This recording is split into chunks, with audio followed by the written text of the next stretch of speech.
कृष्णा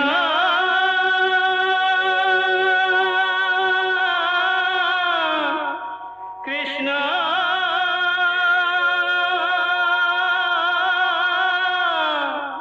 हरे कृष्णा हरे हरे।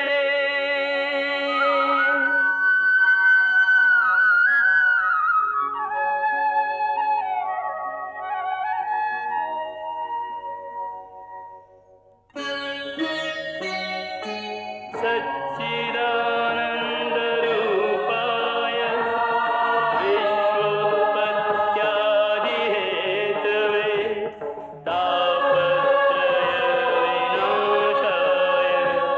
श्रीकृष्णाय वयं नमः।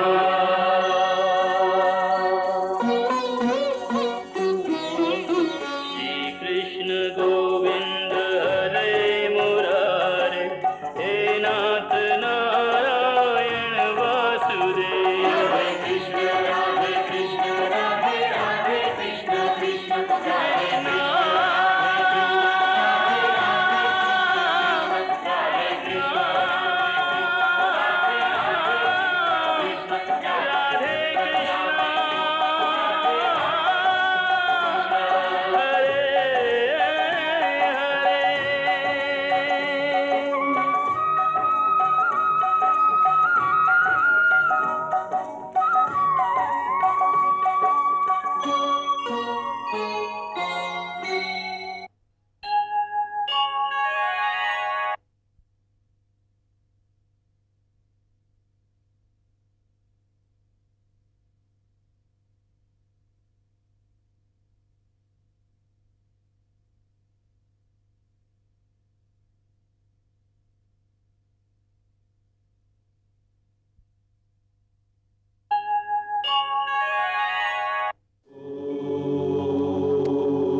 स्वागत है मुनिराज, स्वागत है। विराजिए, आसन ग्रहण कीजिए। नारायण नारायण। दीनानाथ, हम तो आपके भक्त हैं। आप अपने भक्तों को इतना मान देते हैं, यह आपकी महानता है। हम अपने भक्तों को मान नहीं देते, हम तो उनके दास हैं। कहिए, क्या आज्ञा है? आज्ञा नहीं प्रभु, एक प्रार्थना करनी। प्रार्थना? हाँ प्रभु। कहिए, क्या चाहिए आपको?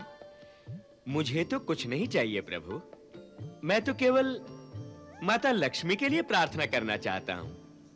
लक्ष्मी के लिए? उनके लिए क्या कहना चाहते हैं? प्रभु, आप तो जानते ही हैं कि माता लक्ष्मी ने आपकी सेवा के लिए ही धरती पर रुक्मणी के रूप में अवतार लिया है। हाँ, ये मैं जानता हूँ, अच्छी तरह से जानता हूँ नारद जी। तब तो आप ये भी जानते होंगे कि इन दिनों वे बहुत चिंतित हैं। चिंतित? क्यों? क्या बात है? आप सर्वज्ञ होते हुए भी इतने भोले क्यों बनते हैं नाथ? देखिए, उन्हें धरती पर अवतार लिए इतने वर्ष हो गए, परंतु अभी तक आपके दर्शन नहीं हुए। फिर जब उन्होंने सुना कि उनके पिता उनका स्वयंवर करना चाहते हैं, तो उन्हें पूरी आशा थी कि अब मिलन का समय आ गया है, क्योंकि आप तो स्वयंवर में आएंगे ही और वे भरी सभा में आपका वरण कर लेंगे। परंतु परंतु क्या? परंतु अब उनके पिता विदर्भ नरेश महाराज भीष्मक ने निश्चय किया है कि स्वयंवर नहीं होगा। वास्तव में यह निश्चय उन्होंने अपने बड़े पुत्र राजकुमार रुक्मी के डर से किया है। परंतु राजकुमार रुक्मी अपनी बहन का स्वयंवर क्यों नहीं करना चाहता? क्योंकि वो उसका विवाह अपने मित्र शिशुपाल से करना चाहता है और वो जानता है कि यदि स्वयंवर में आप आए तो राजकुमारी आपका ही वरण करेंगी। इस बात का पता उसे कैसे लगा? प्रभु, वहां सब जानते हैं कि रुक्मिणी का मन श्री कृष्ण के प्रेम में पागल है। बाकी सारे भाई और माता पिता यही चाहते हैं कि जहां रुक्मिणी प्रसन्न हो वहीं उसका विवाह किया जाए, परंतु राजकुमार रुक्मी के आगे कोई बोल नहीं सकता। आप तो जानते ही हैं प्रभु, रुक्मी को परशुराम जी से ब्रह्मास्त्र प्राप्त हुआ था, इसलिए सब उससे डरते हैं।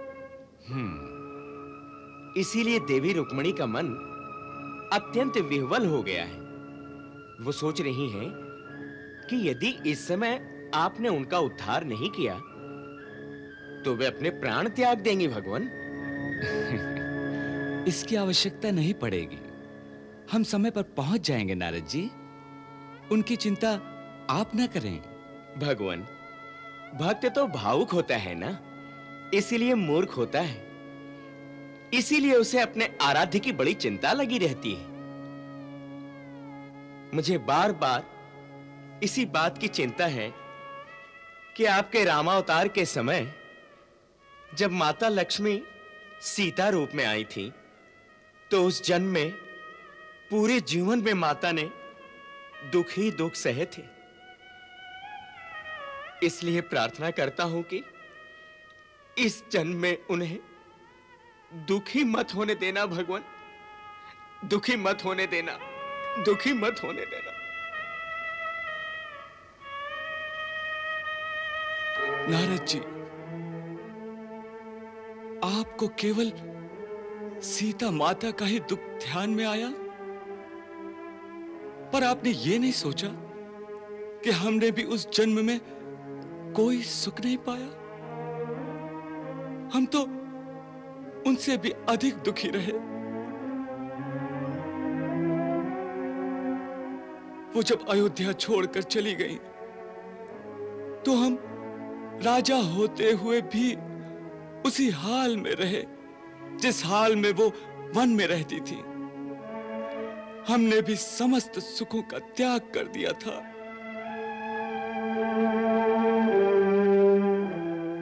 संसारी लोग इस रहस्य को न जानते हो, परंतु आप तो भली भांति जानते हैं। फिर आपने ये उलाहना क्यों दिया? क्षमा करें देव, क्षमा करें, क्षमा कर, क्षमा, क्षमा। इसे अन्यथा न ले, ये कोई उलाहना नहीं है। यह आपकी और माता लक्ष्मी के प्रति मेरी अंतरंग भक्ति का ही परिणाम है।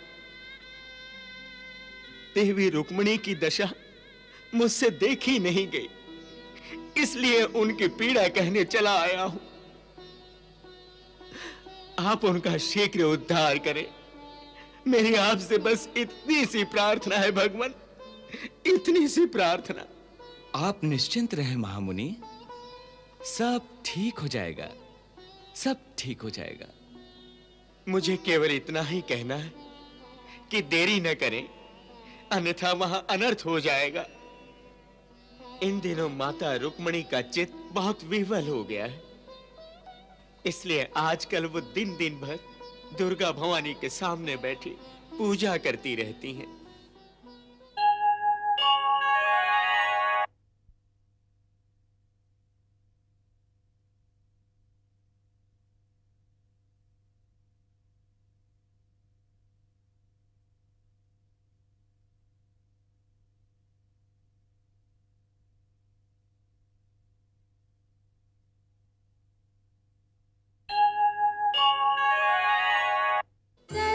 सर्वस्वरूपे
मार्ग दिखाओ माँ,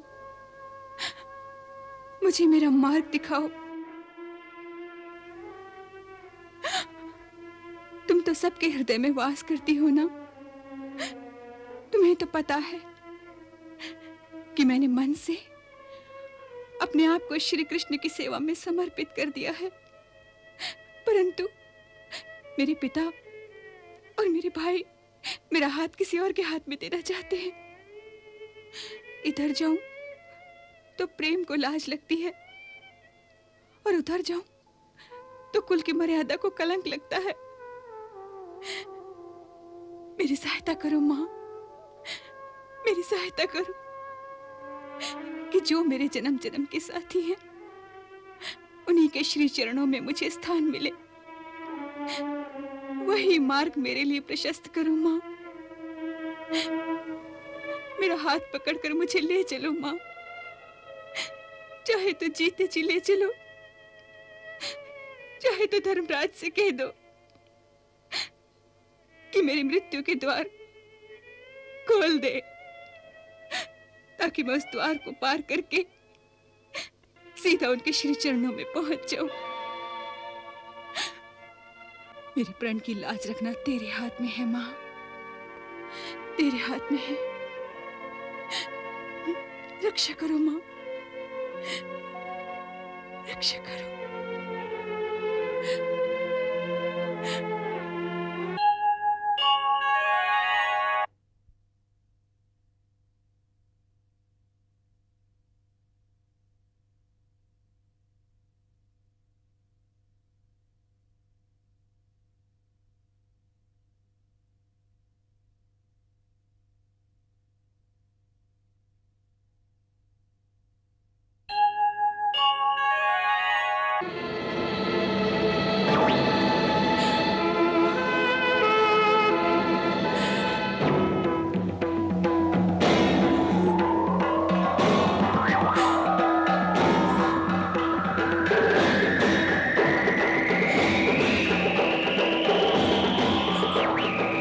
आशीर्वाद दो मां, मुझे आशीर्वाद दो, आशीर्वाद दो मां, मुझे आशीर्वाद दो मां, मुझे आशीर्वाद दो।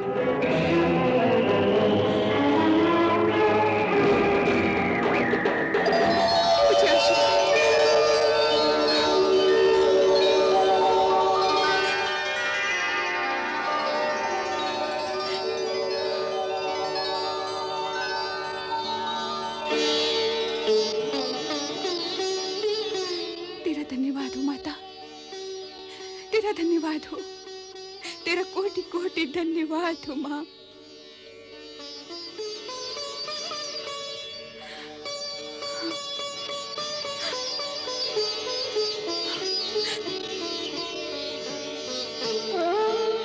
तेरा धन्यवाद हो मां।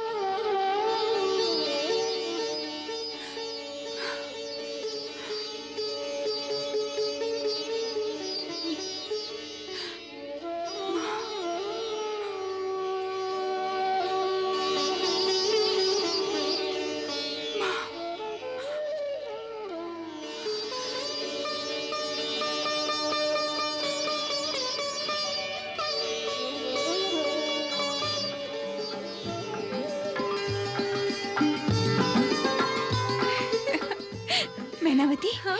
मैनावती देवी माँ ने मेरी प्रार्थना स्वीकार कर ली, ये आशीर्वाद भी दिया है। सच? हाँ। चलो, चलो।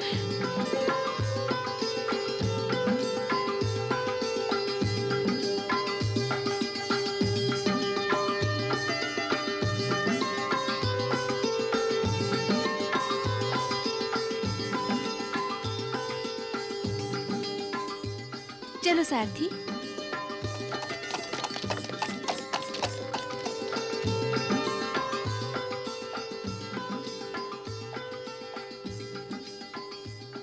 उधर रुक्मणी माता भवानी से अपने कृष्ण को मांग रही थी और इधर राजमहल में उसके माता-पिता और भाई उसी के विवाह की योजना बना रहे थे। मैंने कुल पुरोहित शतानंद जी को रुक्मिणी की जन्मपत्री दिखाई थी।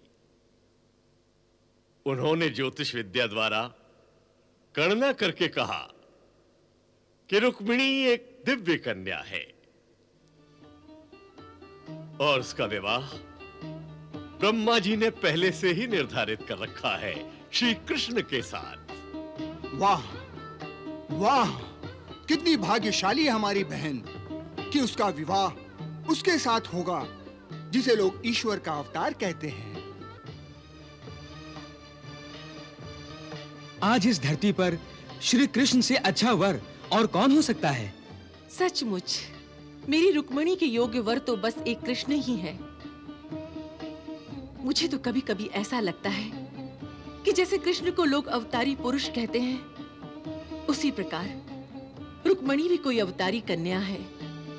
कभी-कभी पूजा में बैठती है तो ऐसा लगता है जैसे उसकी आत्मा किसी और लोक में विचर रही है। वो संकोचवश अपने मुंह से कुछ नहीं कहती, परंतु मैं उसकी मां हूं। मैं अच्छी तरह जानती हूं कि वो मन से कृष्ण को ही चाहती है। सच्ची बात तो ये है महाराज कि जब आपने उसके स्वयंवर की योजना बनाई थी तो उसने स्वयंवर सभा में आने से इनकार कर दिया था। उसका एक ही कारण था कि वहां बड़े-बड़े राजा और राजकुमार तो थे, परंतु कृष्ण नहीं थे। इसीलिए वो बहाना बना के टाल गई थी। ठीक ही तो है, जिसका मन श्री कृष्ण के चरणों में बसा है उसे ये छोटे-मोटे राजा या राजकुमार कैसे पसंद आएंगे? मैं तो कहता हूं पिताश्री कि जब कन्या के मनोभाव का पता चल गया है तो अब हमें देर नहीं करनी चाहिए। आज ही किसी पुरोहित के हाथ श्री कृष्ण को विवाह का निमंत्रण भेज देना चाहिए। बहुत अच्छा विचार है तुम्हारा, परंतु क्या महाराज? मैं देख रहा हूं कि मेरे सभी पुत्रों ने बड़े उत्साह के साथ रुक्मिणी और कृष्ण के विवाह की सम्मति दी है, परंतु हमारे सबसे ज्येष्ठ और शक्तिशाली पुत्र राजकुमार रुक्मी ने इस संबंध में अभी तक अपना मत नहीं दिया। वत्स, तुम क्या सोच रहे हो? तुम इस प्रस्ताव से सहमत हो कि नहीं कि आज ही किसी पुरोहित को भेजा जाए? महाराज, मैं आपकी इस बात से पूरी तरह से सहमत हूं कि आज ही किसी पुरोहित के हाथ रुक्मिणी के विवाह का निमंत्रण अवश्य भेज देना चाहिए, परंतु कृष्ण को नहीं।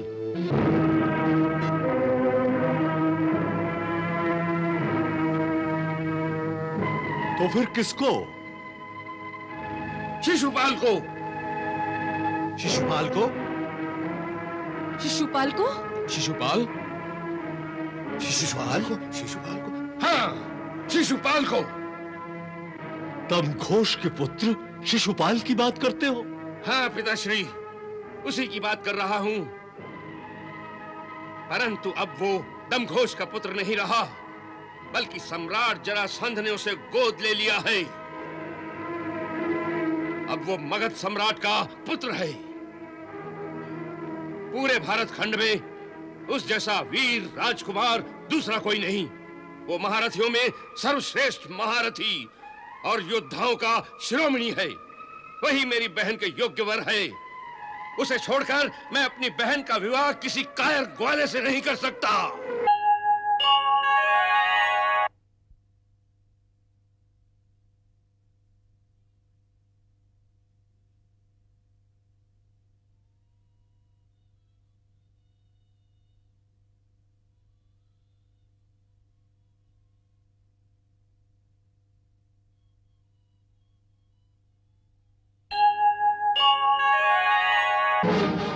जिसे तुम कायर कहते हो भैया, उसी कृष्ण ने तुम्हारे सम्राट जरासंध और उसके साथ तुम्हारे शिशुपाल को भी युद्ध में 17 बार हराकर छठी का दूध याद दिला दिया था। ये मत भूलो भैया।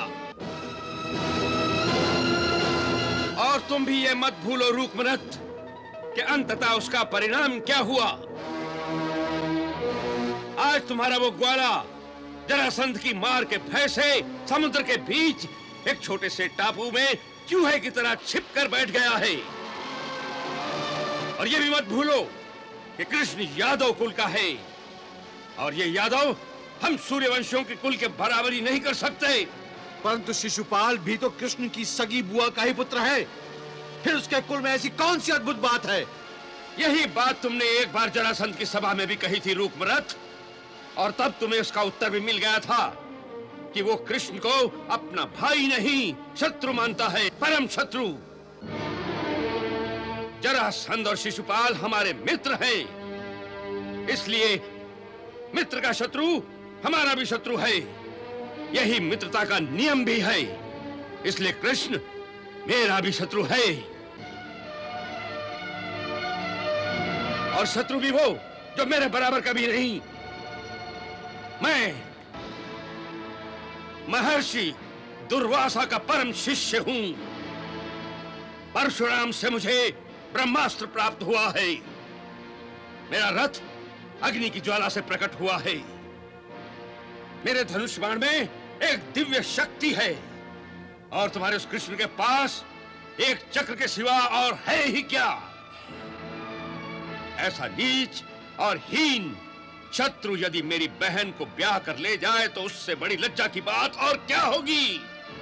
इसलिए पुरोहित विवाह का निमंत्रण लेकर जाएगा तो केवल शिशुपाल के पास। ये मेरा निर्णय है। अब भी यदि तुम में से किसी को आपत्ति हो तो उसका उत्तर मैं अपने धनुष बाण से दूंगा। ठहरो,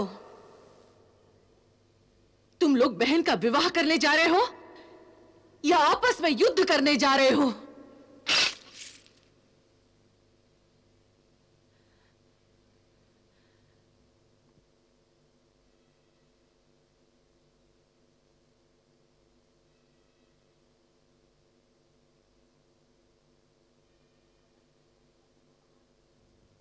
बड़ा भाई पिता के समान होता है, और पिता जिस प्रकार कोई निर्णय करने से पहले पुत्री के मन को टटोल कर देखता है, उसी प्रकार क्या तुम्हारा कर्तव्य नहीं कि बहन के मन को टटोलो? अपने जीवन पर उसका भी तो कुछ अधिकार है। उसकी स्वीकृति लिए बिना तुम इतना बड़ा निर्णय कैसे ले सकते हो? इसलिए ले सकता हूं क्योंकि मैं उसका शत्रु नहीं, भाई हूं, भाई। जिसमें उसकी भलाई होगी वही निर्णय ले रहा हूं। परंतु उसके मन में झांक कर तो देखो।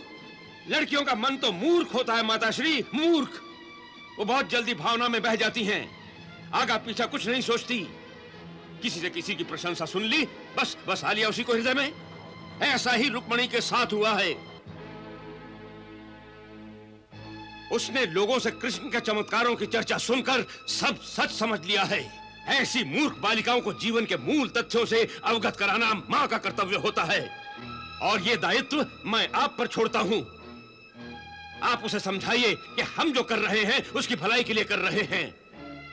मुझे पूर्ण विश्वास है कि वो सुशील है, कुलीन है, कुल की मर्यादा के विरुद्ध कोई भी बात नहीं करेगी। इसका ये अर्थ तो नहीं क्योंकि वो लज्जावश कुछ बोलेगी नहीं, इसीलिए उसकी इच्छा के विरुद्ध हम किसी से भी उसका विवाह कर दें? ये कौन से कुल की रीति है? ये कुल की रीति नहीं मां, ये राजनीति की रीति है, राजनीति की। और राजनीति ये कहती है कि राजकुमारों और राजकुमारियों के विवाह केवल थोथी भावनाओं के बल पर नहीं बल्कि राजनीतिक संतुलन की दृष्टि से ये निर्णय किए जाते हैं। एक शक्तिशाली दूसरे शक्तिशाली से संबंध करके ही अपनी शक्ति बढ़ा सकता है, किसी कायर ग्वाले के साथ संबंध करके नहीं। ये उसे समझा देना और अच्छी तरह समझा देना। मैं आज ही पुरोहित को भेजकर शिशुपाल से शीघ्रातिशीघ्र बारात लाने का न्योता भेज रहा हूं।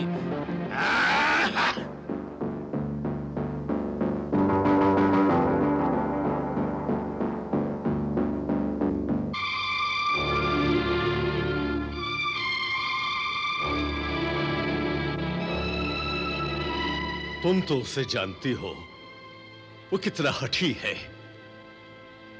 जब कोई निर्णय ले लेता है तो उसे टालना असंभव हो जाता है।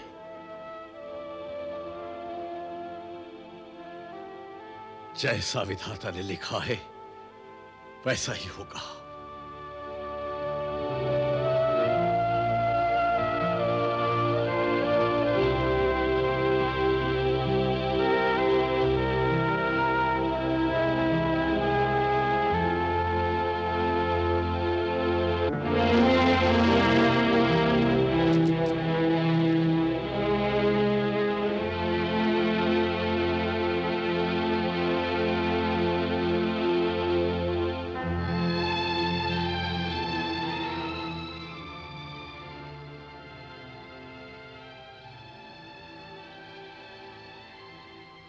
राजकुमारी कहाँ है? उनसे कहो कि हम उनसे मिलने आए हैं। राजकुमारी जी तो भवानी मंदिर में पूजा के लिए गई हैं। पूजा के लिए? इस समय? जी, कुछ चिंता में थीं। कुछ देर इधर उधर घूमती रहीं, फिर सहसा कहने लगी कि हम मंदिर जाएंगे, उसका प्रबंध करो। तत्काल सारथी को बुलाकर रथ मंगवाया गया और जैसे ही अंग रक्षकों की टुकड़ी सुसज्जित हुई, वे रथ में बैठकर चली गईं। साथ में कौन गया है? जी, मैनावती साथ गई है।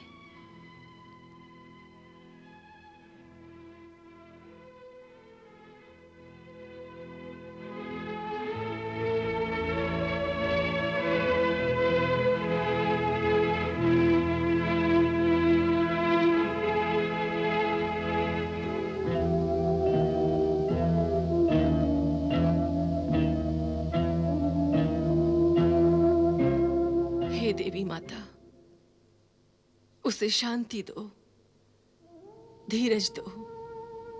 जो हो रहा है उसे सहने की शक्ति दो मां, शक्ति दो, शक्ति दो।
यही पूछना चाहती हो ना कि मैं क्यों यहां बैठी तुम्हारी प्रतीक्षा कर रही हूं?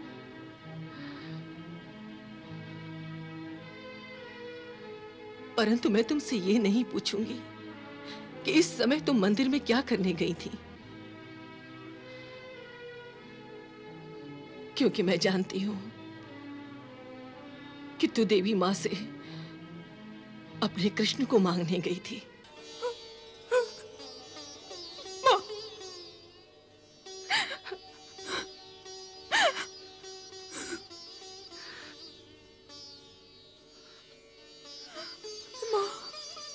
रुक्मणी, माँ,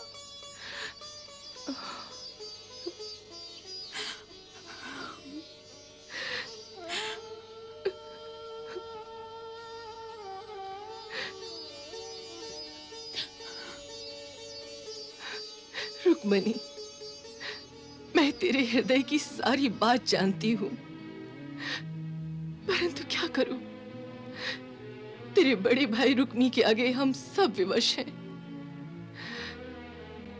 बाकी चारों भाइयों तेरे पिता और मुझे भी कृष्ण बहुत अच्छा लगता है, परंतु रुक्मी उसे अपना परम शत्रु मानता है। पर वो तो किसी की भी शत्रु नहीं है माँ, वो तो सबका कल्याण करने वाले हैं। मैं जानती हूँ पुत्री, परंतु तेरे भाई को कौन समझाए? भैया को नहीं समझा सकती तो मुझे कोई रास्ता दिखाओ माँ, मैं क्या करूं? मैं अपने मन मंदिर में श्री कृष्ण को बैठा चुकी हूँ माँ।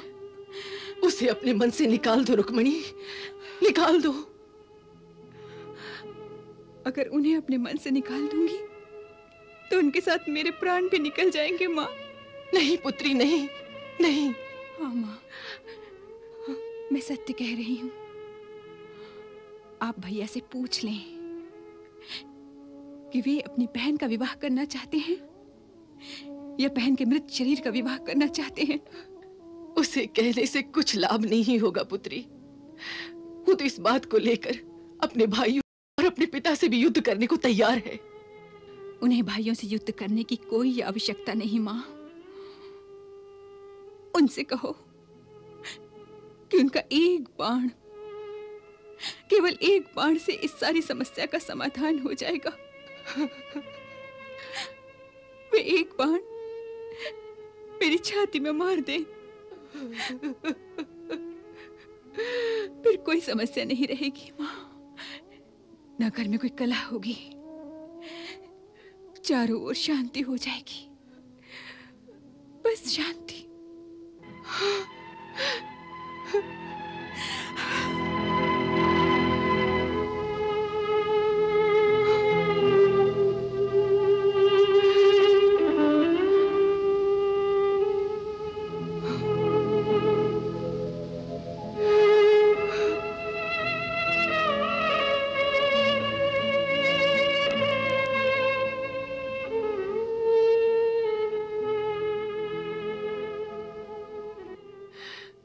देवी माता,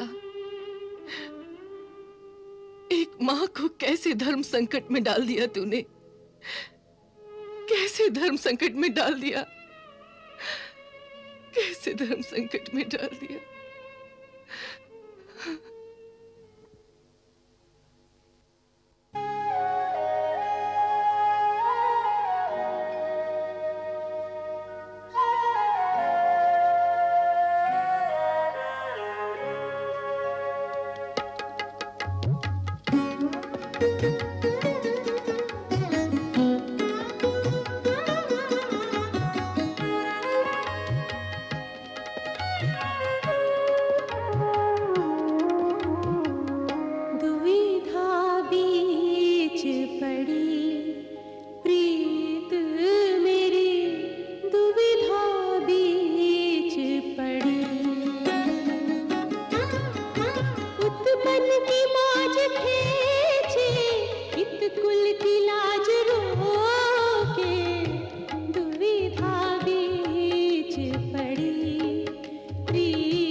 छोड़ी जाए, प्राणन प्यारे श्याम की डगर न छोड़ी जाए।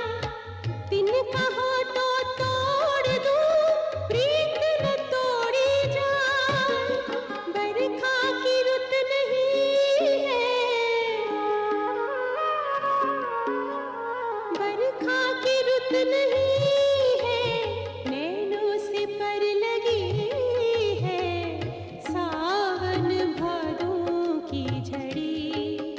लगी है देखो सावन भादों की झड़ी। उत्पन्न की मौज खेचे, इत कुल की लाज रोके, दुविधा बीच पड़ी प्रीत मेरी, दुविधा बीच पड़ी।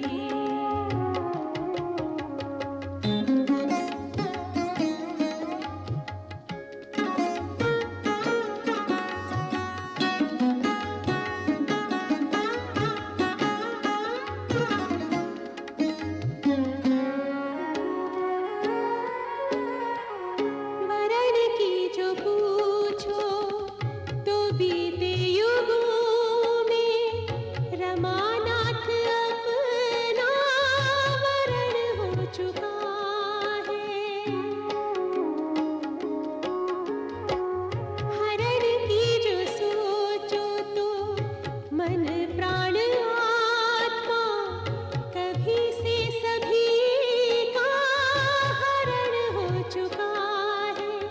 तुमरो हमरो नाथ जी आदि अंत को साथ, तुमरो हमरो नाथ जी आदि अंत को साथ। वरण हरण जो भी करो, चरण शरण दो नाथ। फूलों पे तुम तो सोए, फूलों पे तुम तो सोए, दासी तुम्हारी रोए, कांटों बीच खड़ी अकेली रोए, कांटों बीच खड़ी।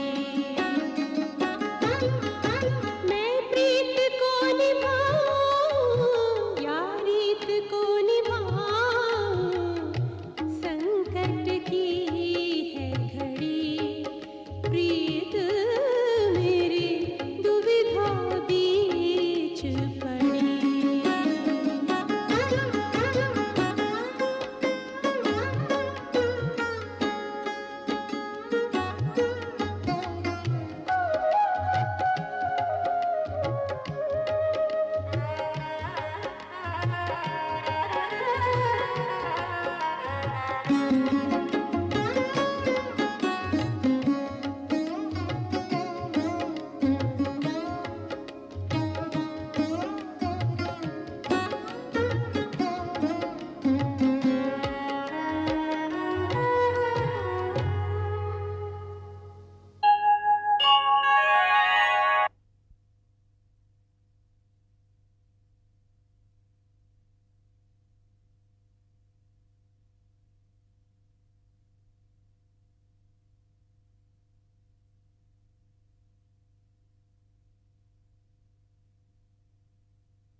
सेनापति। जी महाराज। राजकुमार शिशुपाल के पास यह पत्र लेकर तुम स्वयं जाओ और उनसे कहना कि शीघ्रातिशीघ्र बारात लेकर यहां पहुंच जाएं, और उनसे यह भी कहना कि हो सकता है यादव इस विवाह में विघ्न डालने का प्रयत्न करें। ऐसी अवस्था में हमें उनका अपनी पूरी शक्ति के साथ प्रतिकार करना होगा। मेरी ओर से सम्राट जरासंध से प्रार्थना करना कि जो जो भी राजा और नरेश कृष्ण के शत्रु हैं या किसी कारण उससे रुष्ट हैं, उन सबको अपनी अपनी सेना समेत बारात में अवश्य लेकर आएं, जैसे महाराजा शल्य, दंतवक्र, कलिंग नरेश, गांधार नरेश और उनके साथ दंतवक्र का मायावी पुत्र सुबक, पौंड्रक के राजकुमार सुदेव, कौशंबीपति भी अवश्य साथ में आए। जी। इन सब के सेना शिविर हम अपनी राजधानी कुंडनपुर के चारों ओर स्थापित कर देंगे, ताकि विवाह के समय यादवों की सेना या कृष्ण के दूसरे मित्र विदर्भ की ओर आंख उठाकर देखने का साहस भी न कर सके। और सुनो, मैं तुम्हें इसलिए भेज रहा हूं ताकि यह सूचना गुप्त रहे, जिससे शत्रु को तैयारी करने का समय भी न मिल सके। जाओ। जो आज्ञा महाराज।